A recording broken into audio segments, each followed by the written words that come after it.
श्रुतिस्मृतिपुराणानाम् आलयं करुणालयं नमामि भगवत्पादशङ्करं लोकशङ्करम्। त्वमेव माता च पिता त्वमेव बन्धुश्च सखा त्वमेव विद्या द्रविणं त्वमेव सर्वं मम देवदेव।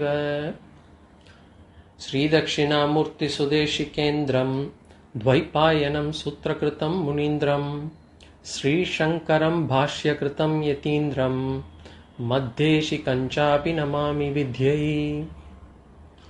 ॐ नमो ब्रह्मादिभ्यो ब्रह्मविद्यासम्प्रदायकर्तृभ्यो वंशऋषिभ्यो महद्भ्यो नमो गुरुभ्यः। सर्वोपप्लवरहितप्रज्ञानगणः प्रत्यगर्तो ब्रह्मैवाहमस्मि। Pranams everyone. In this introduction to Vedanta series, we had seen the human goals, and then with regards to the human goals, we saw how to attain these human goals are given in our Shastras. So we did a small enquiry into the Shastras. What are the Shastras? What are the 6 layers of Shastras? And then we saw that apart from the Shastras, which tells us how to actually attain these goals, we need an infrastructure for us to be able to achieve these goals. And that is how the Shastras have come up with Varna and Ashrama Dharma. So Varna Vyavastha, Ashrama Vyavastha, and Dharma for each. And in the last couple of classes, we saw Varna Vibhaga, Varna being the different social order. The social order we saw as Brahmanas, Kshatriyas, Vaishyas and Shudras, and they can be actually divided on the basis of Guna, Karma or Jati. Jati meaning birth.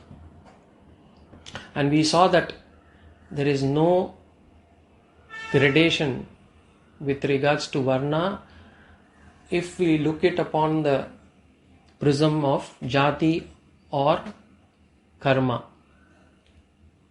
There is nothing superior, nothing inferior. But with regards to Guna Vibhaga, then we will have to, definitely there is a gradation, and everybody should try to get to the stage of Guna Brahmana. A Guna Brahmana alone would be able to achieve life's ultimate goal. So this is at the social order. Last week we also touched upon the Dharma. What is Dharma we saw? Dharma has got many meanings we saw.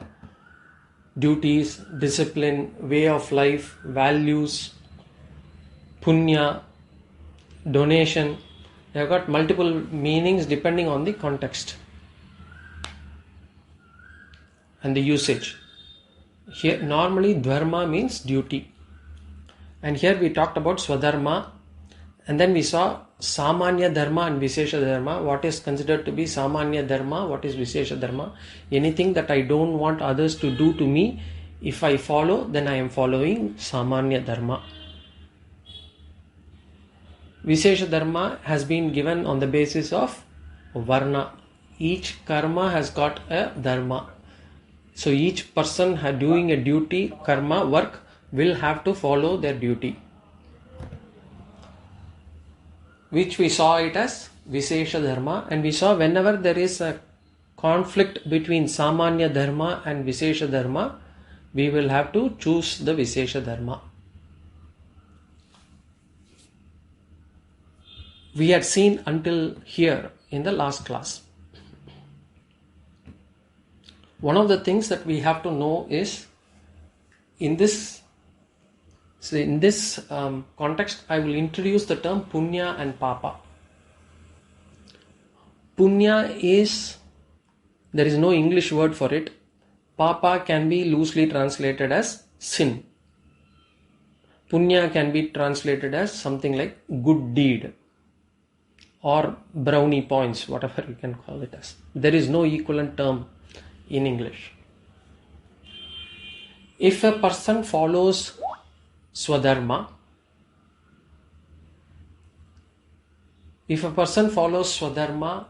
then he is doing punya. If a person does not follow Swadharma, and Swadharma includes both Samanya Dharma and Vishesha Dharma, then he is doing papa. I had already given the conflict example of Samanya and Vishesha Dharma in the last class. I will just again give that same example. Samanya Dharma talks about ahimsa. Ahimsa has to be followed by everyone. So whether you are a Brahmana, Kshatriya, Vaishya, Shudra, you will have to follow ahimsa. But for a Kshatriya, there is also an additional duty, Vishesha Dharma, that he has to protect the nation. And if for protecting the nation, if he has to go for a war, then war involves killing, then it is not ahimsa, it is himsa. In that case, there is a conflict between Samanya Dharma and Vishesha Dharma. And wherever there is a conflict between Samanya Dharma and Vishesha Dharma takes precedence. So, hope that actually explains. So, this is with regards to Samanya Dharma, Vishesha Dharma, Punya and Papa. As long as I follow my Dharma, I am doing Punya. If I am not following my Dharma, I am doing Papa. We can take it like that for the moment. We will see the implications of what is Papa, what is Punya further in the final section of this introduction to Vedanta, where we will be talking about karma theory. But right now, this is definitely a easy definition for Punya and Papa. Now we'll come to the next topic, which is Ashrama Vyavastha, individual scheme. Again, with regards to this accomplishment of human goals, which is called as Purusharthas, the Shastras have given us a scheme for us to follow at an individual level. At a social level, it had given us the Varna Vyavastha. At an individual level, it is giving us Ashrama Vyavastha. Ashrama can be translated as a stage in life. Each stage is called as an ashrama.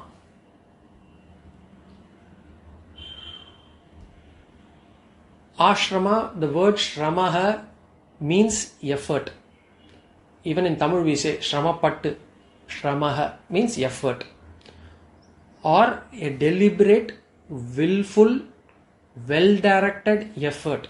A deliberate, willful, well-directed effort is called as shramaha. And this, what is the deliberate, well-directed effort that we are putting in?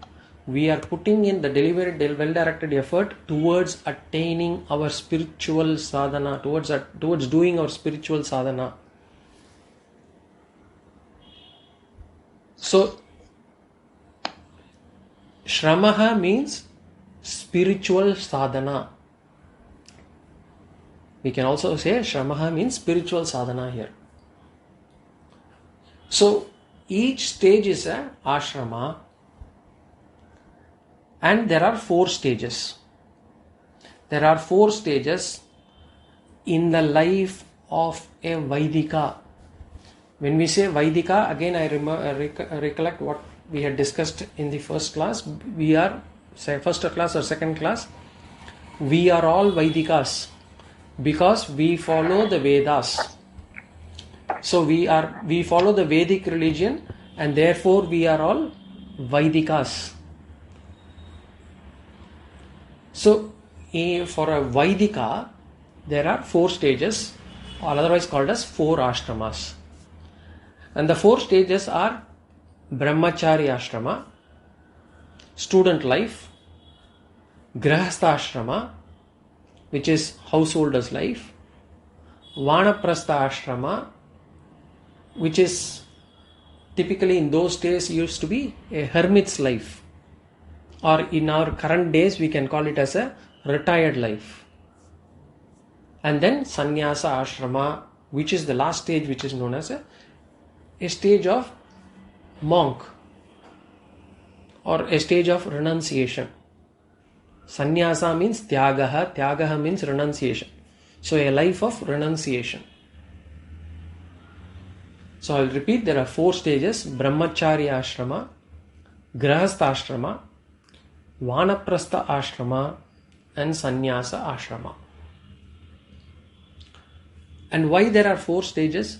Because in each of these stages we will follow different sadhanas to achieve the same goal.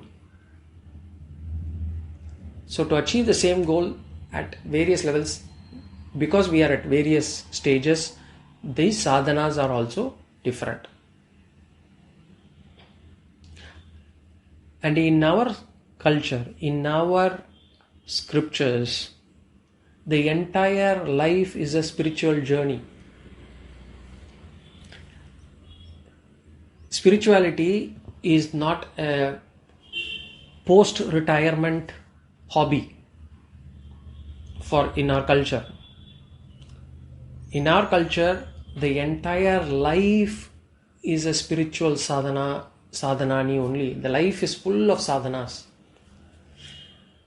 We have samskaras. We do samskaras. We have 40 samskaras.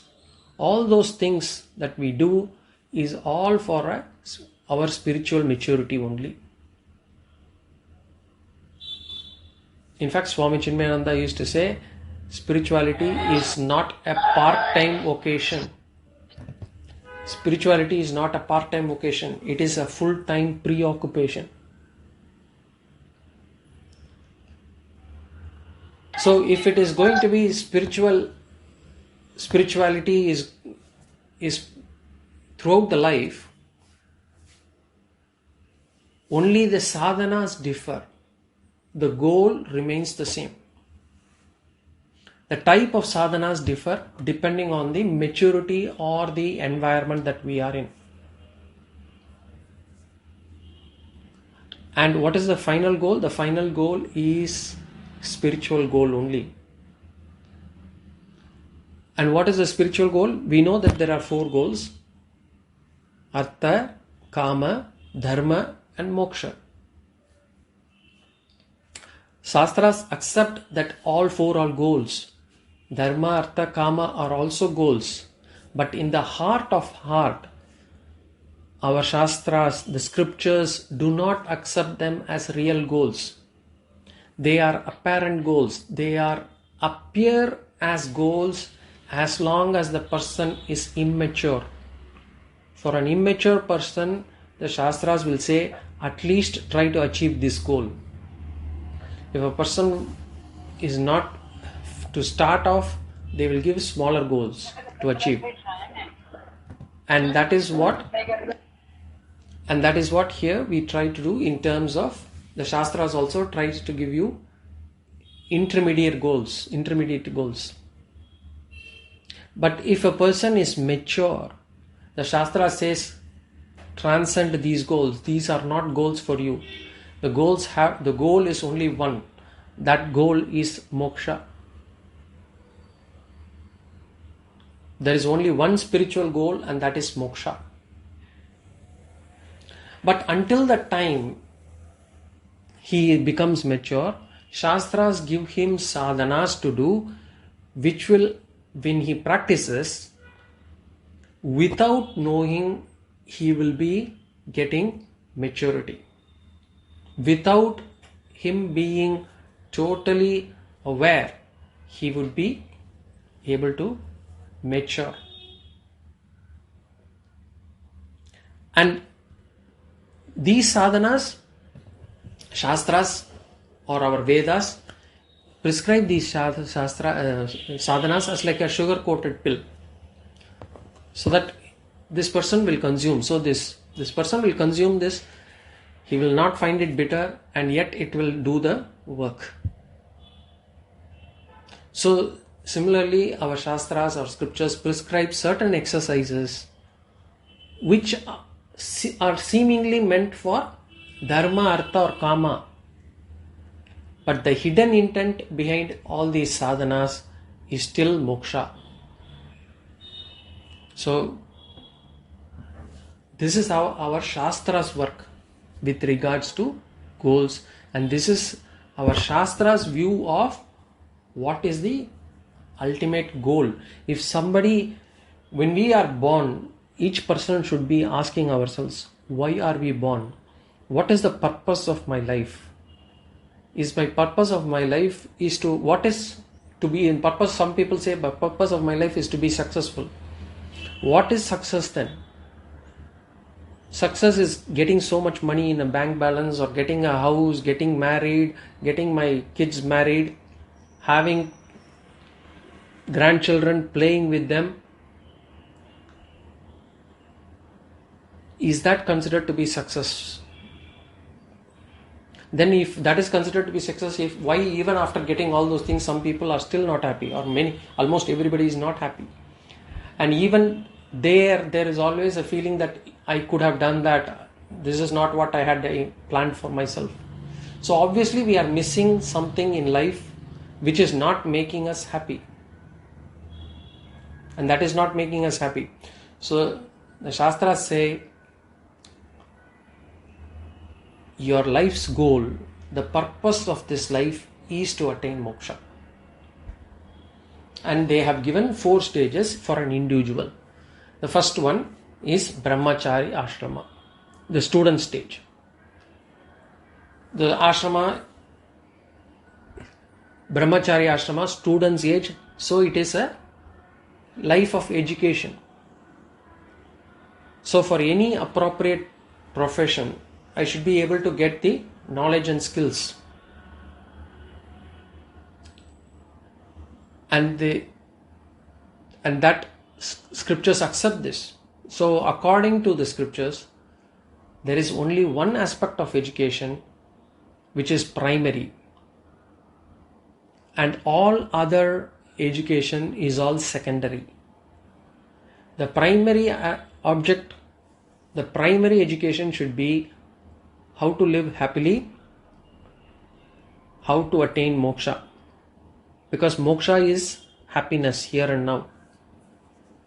How to be happy, that should be my primary education. The secondary education is to how to earn money to be able to live my life. But unfortunately for us, the secondary education has become the primary education now. The primary education is not even taught anywhere. And how does the primary education work? The primary education works in refining the person first. It helps in the character building of a person. It helps in transforming the person. It helps the person to harmoniously fit into the society. It helps the person to be a contributor to the society. And when his character gets refined, when he gets transformed, when he becomes a contributor, when he harmoniously fits into the society, automatically the society grows as well as the individual grows. So that is the purpose behind this primary education. The primary education is to refine that individual. And Swami Chinmayananda uses this expression. He says, initially we are all animal man. And from animal man we will have to be transformed into man. And then only from a man after this refinement, this cultured person then can hope to become or can become a God man.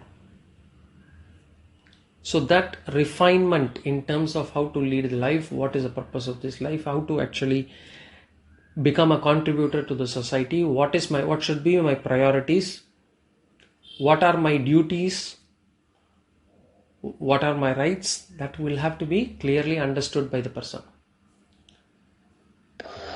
And what type of education do the scriptures give in order to refine me? 3 things are very important. The first one is understanding the goal. So the first thing is, when I start education, I should know what is the goal that I am working for. If I am actually starting to read something, where does this lead me to? Just like when we are, even for a match, in a football match for example, people are playing, their objective is to actually not to pass the ball among one another. The idea is you pass the ball among one another, but the idea is to ultimately net the ball on the other side. So that goal has to be clear. Passing the ball is just a means. The end goal is to actually score a goal. Similarly, money, family, office are all just means. The final goal should be moksha. This is the purpose. And if I don't accomplish this, then it's just like I have played football very well, but I did not win the match. So I could have done very well with my money, with my fame, with my all those things, getting my pleasures. But if I am not able to attain moksha, if I am not able to attain proper happiness, then it is no use. So the student must know the spiritual goal is the ultimate goal. So first, knowing the goal is important, understanding the goal. The second one is knowledge of rituals. This primary education teaches the student about rituals. So it talks about some form of religious worship, also known as rituals. Some people today are against rituals, but rituals are very important in refining the character of a person. Some people will also claim, I want to be spiritual, not religious. Unfortunately, these two go together. A person can never be spiritual without being religious. And a person being religious without being spiritual is useless. So these have to go together. And why do we need rituals in the first purpose? First purpose is, rituals or worship is one of the best methods to develop discipline. Wherever rituals are there, whether it is being, wherever rituals are not there only in religion for that matter. Rituals are there even in our materialistic world. Even in our normal world, there are rituals. And whenever we follow a ritual, discipline automatically comes. If you really look at it, if you look at the armed forces in any country, right? Armed forces is the most disciplined part of the country. Those set of very disciplined people. And if you really look into armed forces, they would have the maximum rituals. They have a ritual in terms of how to walk, how to dress, how to greet, how to be in a group, how to behave individually, how to stand, how to sit. Everything is a ritual for them. So wherever there is ritual, there will be discipline. So discipline and rituals always go together. And therefore, to develop discipline, the Shastras prescribe rituals. So by practicing rituals, one gets disciplined. That is the why we need rituals. The second purpose of rituals is, generally, as a tendency, our body, our human body, and we ourselves are generally lazy. We are generally lazy. Laziness is almost natural to the physical body. If left to ourselves, we would be lie down. Saturday afternoon, you would want to have a nap. So to overcome this laziness, rituals are prescribed. Because if you have to attain a goal, you will have to overcome laziness, whether it is materialistic goal or spiritual goal. So that is another reason why we need rituals. The third reason why we need rituals is to develop devotion to Ishvara. Devotion to Ishvara can be developed only through a physical expression. Some people say, I have bhakti in my mind. I don't need to show off. I don't need to go to the temple. I don't need to do so many rituals. I have bhakti in my mind. Not possible. That bhakti will be very feeble. If somebody wants to test how much of bhakti that they have to do three things or two things. One, whether they are able to remember Ishvara at the height of emotions. Whether when I'm extremely sad, or when I'm extremely angry, or when I'm extremely happy, am I able to remember Ishvara during that time? Then that is one way of to remember, say how much bhakti we have in our mind. The second is how much I am willing to sacrifice for Ishvara. How much of time I am able to give to Ishvara. My time is precious, 24 hours. I want to give 3 hours for WhatsApp, 2 hours for Facebook, 2 hours for movies. How much of hours am I willing to give to Ishvara? That is another way to measure bhakti. So, and without bhakti, without Ishvara, moksha is not possible. So to develop that devotion, to develop that bhakti, rituals are prescribed. Devotion is definitely an inner feeling. It is an emotion. But to nourish that emotion, to build that emotion, I will have to express that physically. And Shastras prescribe certain rituals wherein I am able to develop reverence towards Ishvara. I am able to develop bhakti. I am able to develop love towards Ishvara. I am able to develop devotion towards Ishvara.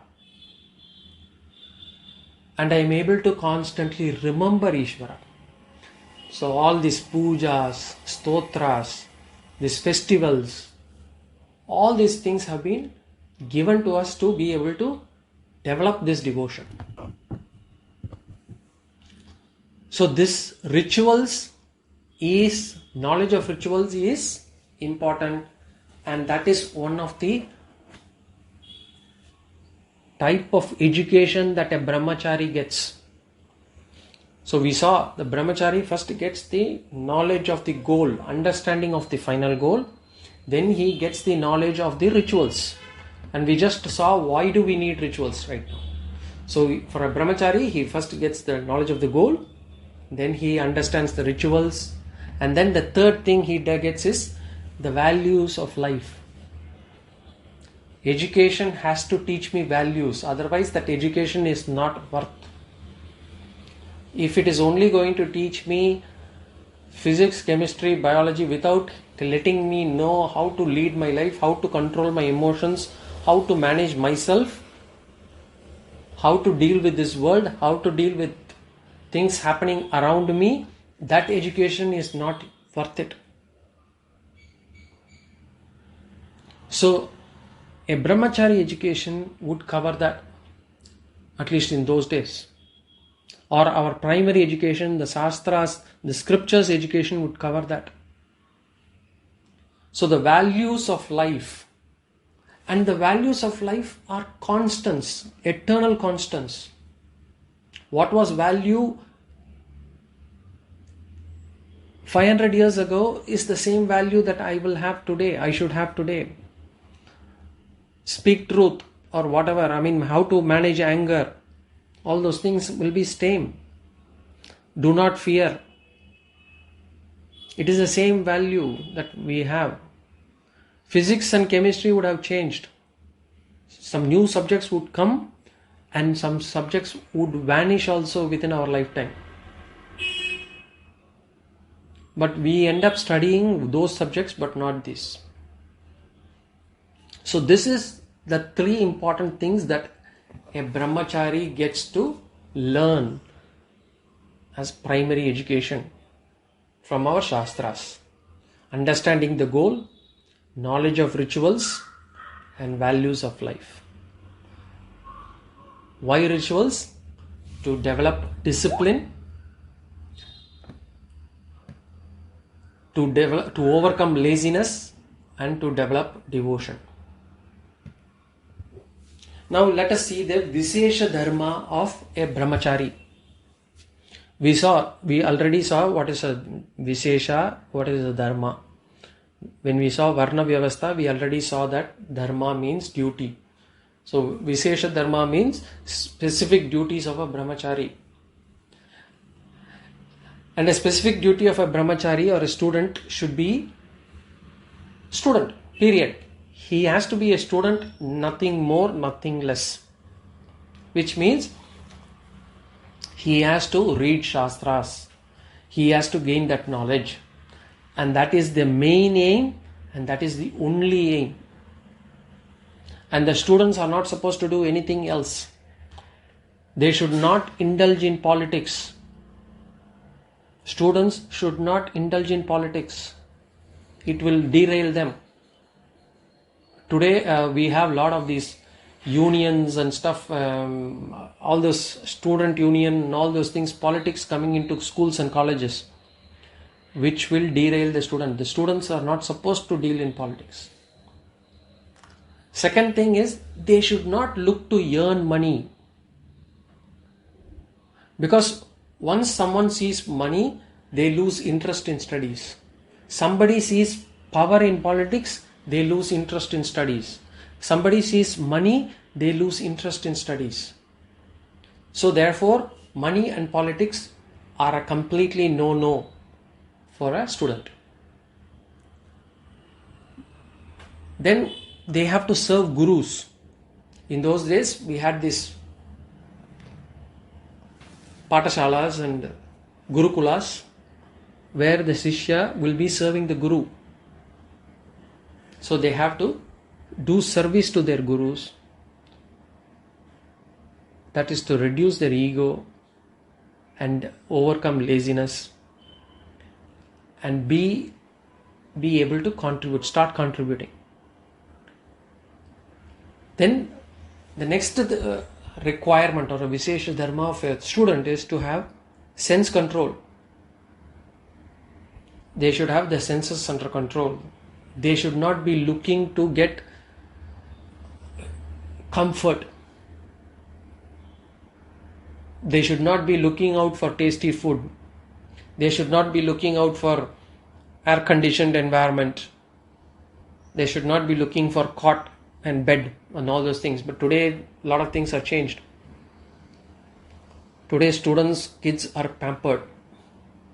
But Shastra says, as a student, you should not have all these luxuries.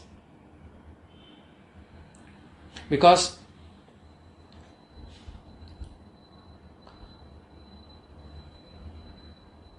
Sukarti chet tyajet vidya. Shastra says, Sukarti chet tyajet vidya.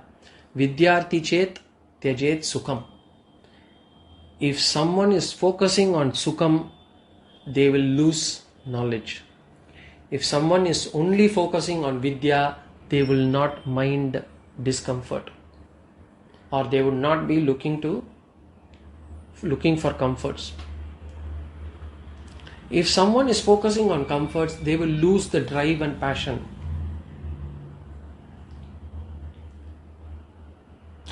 You know, in South Indian weddings, there is something called a Kasi Yatra. So the groom actually goes to Kashi, and then the father-in-law actually brings him back, and while he is actually asking the groom to come and get married.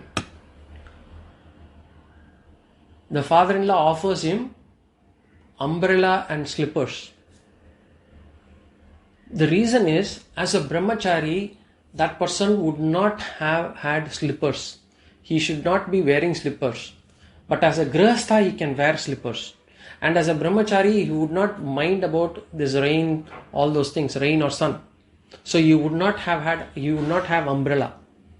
So the grihastha, as a grihastha, he can afford to have those comforts. So he is given the umbrella and slippers. So simple living is a Vishesha Dharma of a brahmachari. So brahmachari, student, just to recollect, student life, only studies, period, no money, no politics, no comforts, or rather less comforts, focus on studies.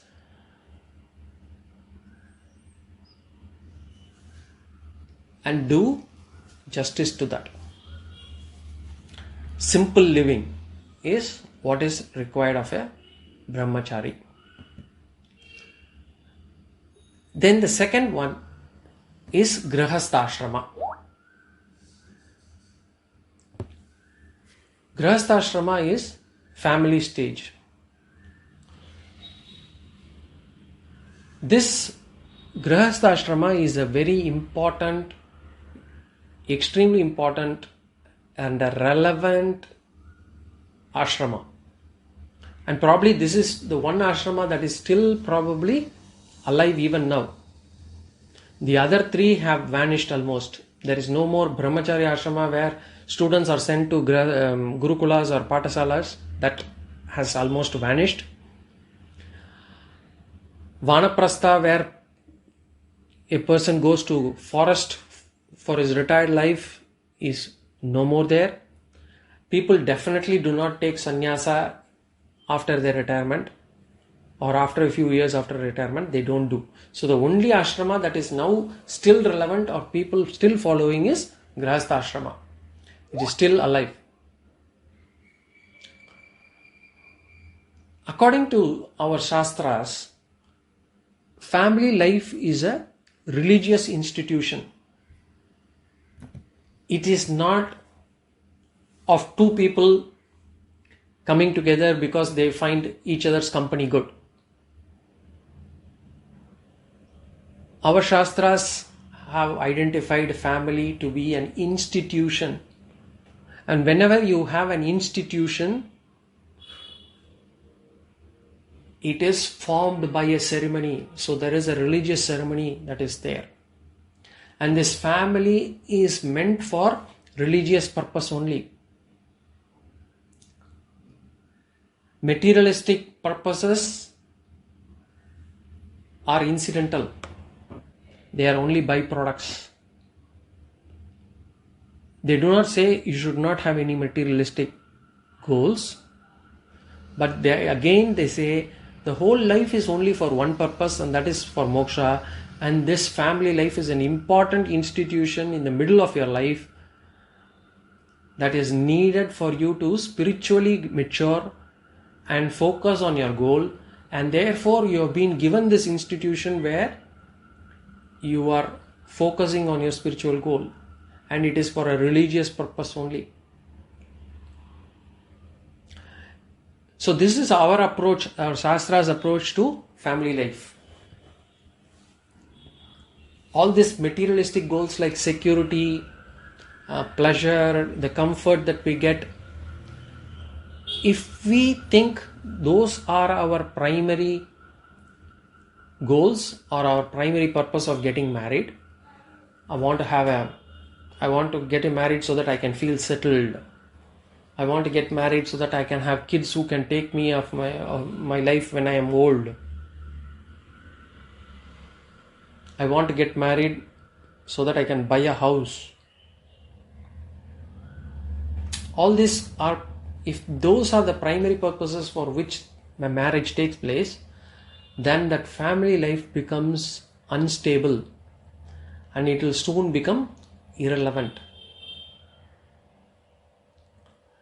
family life is about, as I said, refinement of a character of a person. Every individual is born alone. So by nature, he does not like to share. By nature, he is selfish. He or she is selfish. The first reason for actually getting into a married life is to actually be able to share. At least share with your family. Share with your wife, share with your husband, share with your kids. Develop titiksha, develop tolerance. Titiksha, we will come to that word later when we explain titiksha. But right now you can say tolerance. Develop tolerance. There will be a lot of, whenever we live under one roof, two people live under one roof, there will be a lot of adjustments that have to be made. So develop that tolerance. Develop accommodation. Develop forgiveness. Develop trust. All these are important. These are the values for which we get married. To build those values that we get married. These can be only developed if the family life is stable. And once we have this, build this trust, build this confidence, build this forgiveness, build this accommodation, then only we are able to give it to the next generation. So a stable family is required for raising emotionally stable children. So the next generation that we are going to give to the society, or the next generation which is going to form the society, should be emotionally stable. So a grihastha is an extremely important ashrama for both the self, individual, as well as for the next generation. So this is grihastha ashrama. And what is the Vishesha Dharma of a grihastha ashrama?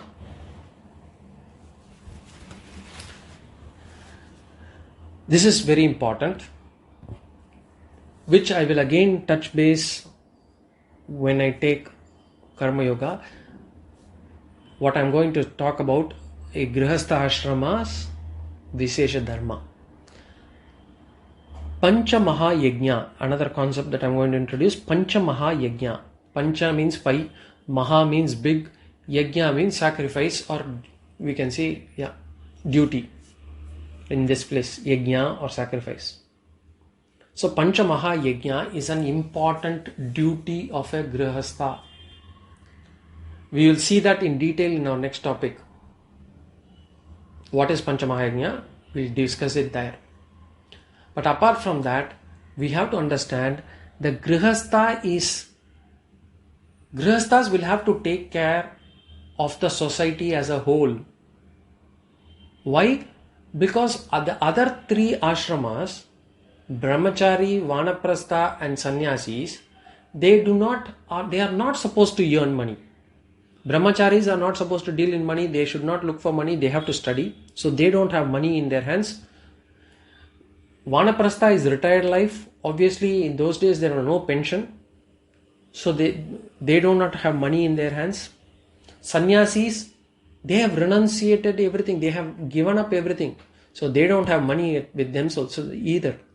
So a grihastha is supposed to take care of the entire society. They have to take care of the brahmacharis. They have to take care of the vanaprasthas. They have to take care of the sannyasis also.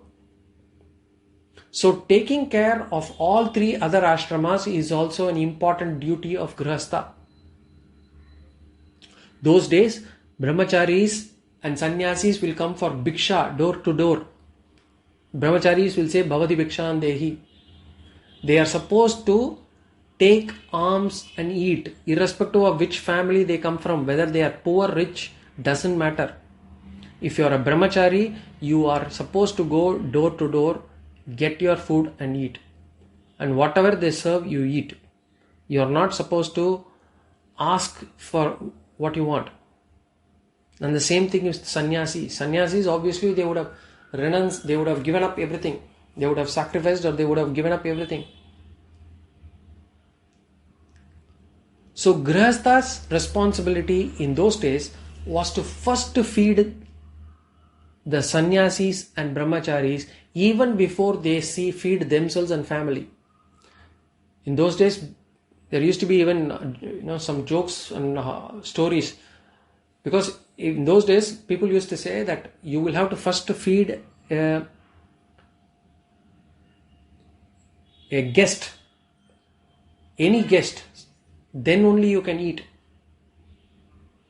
So there used to be this guy who was kind of a miser, so he will go out, shout quickly, if anybody wants to eat, come and eat now, and then he will immediately close the door so that nobody enters the house. And for him, he would have made a tick mark saying that I have called, nobody came, and therefore I am going to eat now. But jokes apart, that is how our culture was. In our culture, many years ago, until the time even before the British came, probably pre-Mughal probably, food was never sold. Food was never to be sold. It is considered a papa to sell food.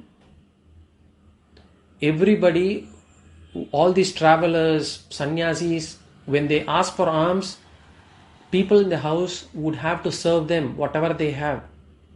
Nobody should go hungry. That used to be there. And they cannot say no to somebody who comes and asks for food. That's why you have this Annapurna Ashtakam, Annapurna Stuti that Adi Shankara sang. He goes for alms as a not a sannyasi, as a brahmachari. He was a brahmachari then. He goes for alms and asks for food from a house. That lady of the house is actually very poor. She doesn't have any food. And yesterday they had gone foodless. And yesterday was actually apparently Ekadasi. Today was Dwadasi. And today they had to break fast. And what she had was actually an old gooseberry that she had kept for her husband so that he can break his fast today. She didn't have anything to offer to this brahmachari. But when this brahmachari came and asked for food, she had nothing left but this one, so she dropped it in his plate. So Adi Shankara actually then, this is not Annapurna Stuti, this is Kanakadhara Stotram. So basically he then sang the Kanakadhara Stotram.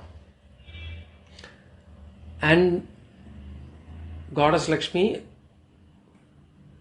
she actually poured gold coins on this family, because she was willing to sacrifice even that gooseberry that she had for her husband. There was nothing left in the house. So that is Kanakadhara Stotram he sang. So the point here is Grihastha Ashrama will have to take care of the other three ashramas, and they would have to feed them first before feeding themselves. Then they have to do is tapas, voluntarily give up some hardship, voluntarily take up some hardships. They need not take up hardships as much as a vanaprastha or a sannyasi, but as a grihastha itself, they would have to take some hardships. Why does Bhagavan ask grihastha to perform this tapas? Because Shastras allow grihasthas to enjoy life. They say as a grihastha you can buy house, you can have vehicles, you can eat 3 or 4 times a day, whereas sannyasi has got only limitations in terms of how many times he can eat. So grihasthas are allowed to indulge in sensual pleasures as long as it is within dharma, as long as it is within legal, moral and legitimate means. So you can have all these sweets and savories, you can have those things. As long as the teeth and body is able to accept them, you can have them. But why grihasthas are also asked to prescribe tapas is, over a period of time the body and our health will get weakened as we get to a stage of vanaprastha or sannyasi. As we grow older, our body and health will take a toll, and we will not be able to indulge in these sensual pleasures then. At that time the craving would be high. So to reduce that craving, to be able to manage our mind, Shastra say start doing some tapas. That's why they prescribe all this Ekadashi Vratam, all those Vratam for the Grihasthas also, so that you are able to slowly be able to adjust to the next ashrama. So when you go to Vanaprastha, it is not a drastic change. You know what you are getting into. Because Vanaprastha, what is the Vanaprastha role? What do they do? We will see in the next class. We'll just take some questions, whatever they are in now. If you have any questions, start typing them out in the chat box.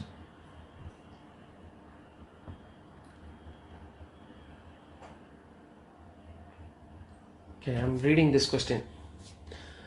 But don't the Purana stories about Narada speak of bhakti in terms of devotion alone? When Narada asks Vishnu as to who is his greatest devotee, Vishnu points to a farmer. When Narada says it could not be because the farmer has no time to think of God while he thinks of Lord Vishnu all the time, so does this not mean that bhakti can be in the heart? Bhima and Arjuna also think of Krishna in these terms. Every object they see on the path before them, they dedicate to Krishna. This is their devotion. This is with reference to the importance of physical expression of bhakti. Yes, you have clearly said the same thing. A physical expression of bhakti is not needed if you are able to dedicate all your actions to Ishvara. How many of us, the farmer is able to dedicate all the actions of his to Ishvara? Bhima and Arjuna, they see every object they see on the path before them, they are able to see Krishna in that. That is an expression of bhakti. For us, when we are actually acting today, we act for ourselves. How many times we are able to dedicate things for Ishvara? When I go and watch that movie, am I watching it for Ishvara? When I eat that food, am I eating for Ishvara? When I am slogging in the work office to get that promotion, am I doing it for Ishvara? When I want to get that name and fame, am I dedicating it to Ishvara? Am I actually doing it for Ishvara? If I am able to do that, then there is definitely no need for us to go and sit in front of a Bhagavan or temple and do chanting or puja. Nothing is required then. If I am able to dedicate all my actions to Ishvara, if I say, Ishvara, I am actually doing this for you, whatever comes as an outcome, I am willing to take it as your prasada.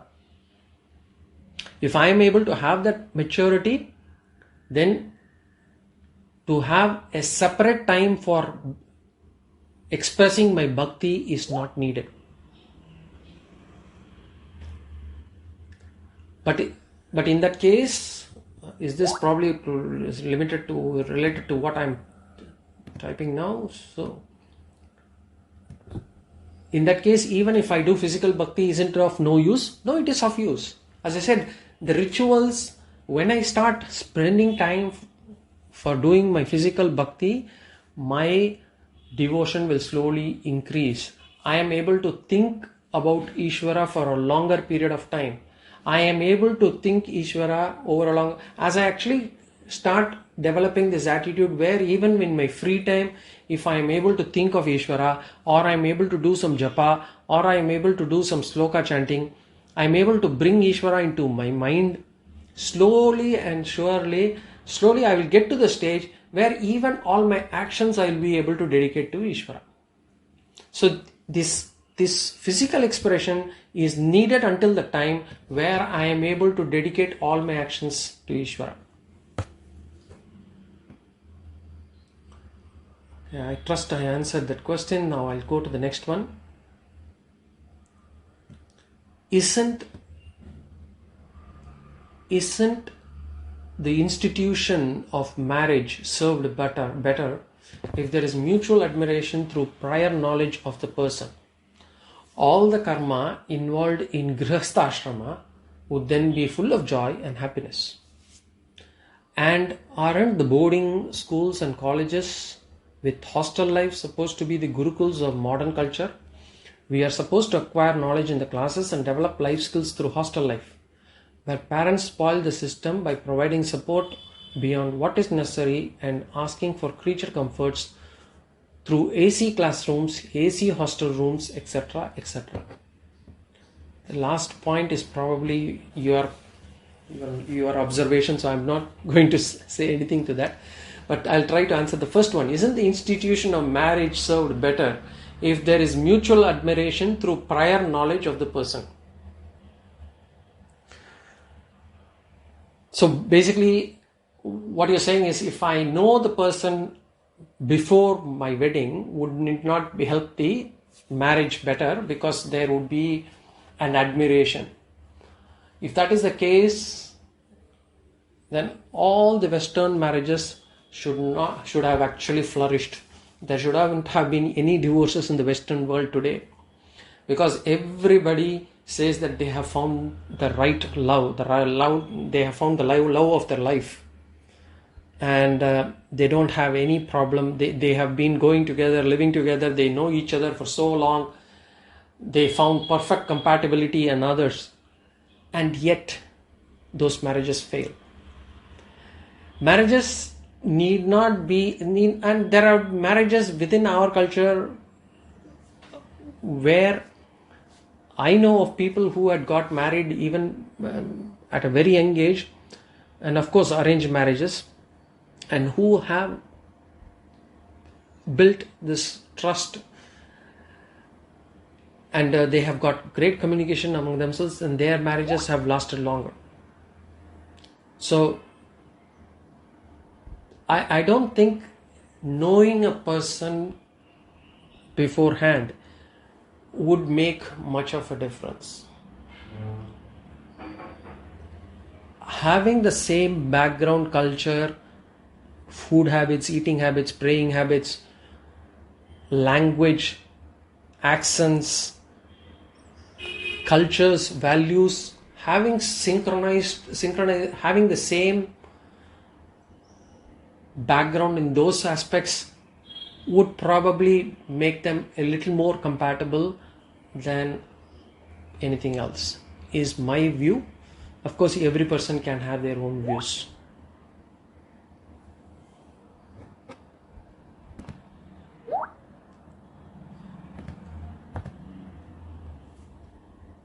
But it could be because people are not trying really to know each other. Yes, and that's it. And if you really want to know each other, you don't need to know person beforehand.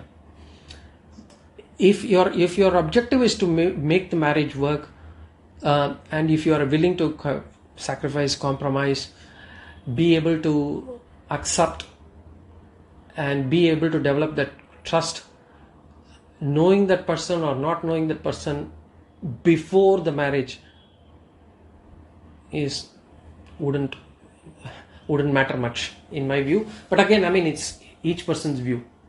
Okay, but what I'm talking about is what is the purpose of marriage? That is what the Shastras say.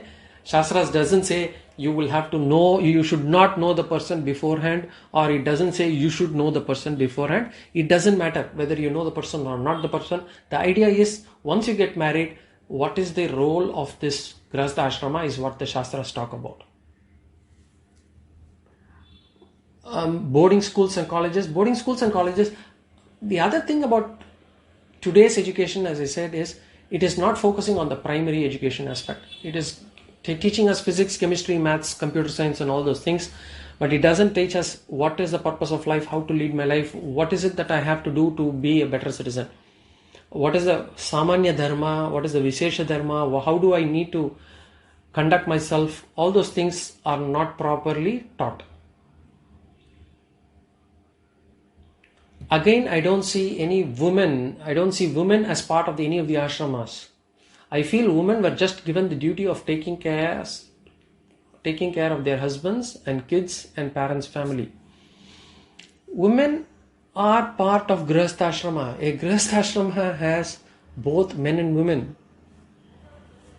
Vanaprastha, when a couple retires, they retire together in the forest. It is both men and women. Only in the case of sannyasa, the men and women part. At that point of time, as a sannyasi, you should be willing to part from your family. Women can also take sannyasa. They need not wear kashaya and others, but they can mentally renunciate. They are all part of this ashrama only. So I don't see women being not considered here. So the restaurants and hotel industry is doing pop according to our shastras. I am not going to pass any judgment or that. Our shastras, according to our shastras, food should not be sold. But there are so many pops that we are doing today. This is one other pop. There are so many things we are not following according to shastras today. This is one more thing. And that's why some people, if they are following shastras, they will not. Another papa is actually you are not supposed to. If you want to become spiritually mature, shastra says you will have to make your own food, which means even if you are a male, you can now see why the shastras is not actually partial to men. It says that if you want to become spiritually mature, even if you are a man or a woman, you learn to make your own food and eat. Swayam Baham, they say. You will have to, and you are not supposed to eat from anybody else cooking. You will have to make your own food. And people do sometimes, even these days, they carry their vessels and they make their own food and eat.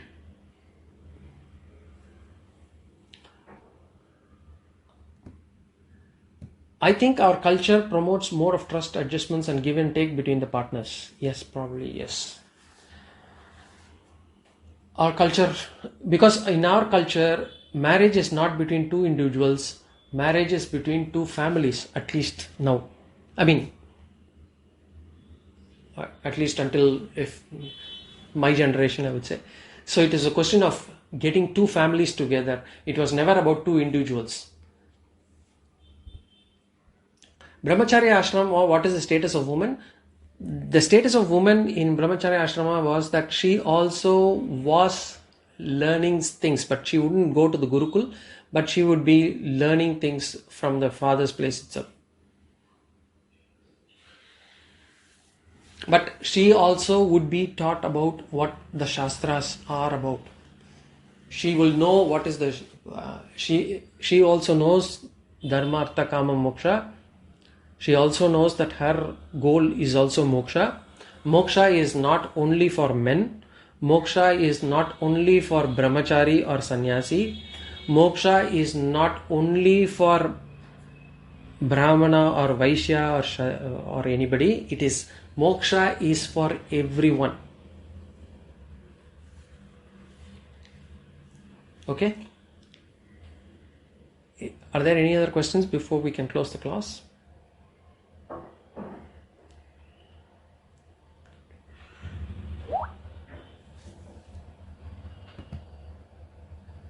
Okay. Getting separated. The two families are also falling far apart. Yes. Priorities have changed in today's life. Priorities have become very selfish.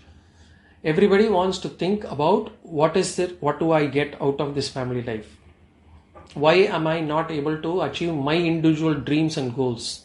Why should I sacrifice my individual dreams and goals for the sake of family, for the sake of the society, or for the sake of my in-laws, or for the sake of my parents, or for the sake of my kids.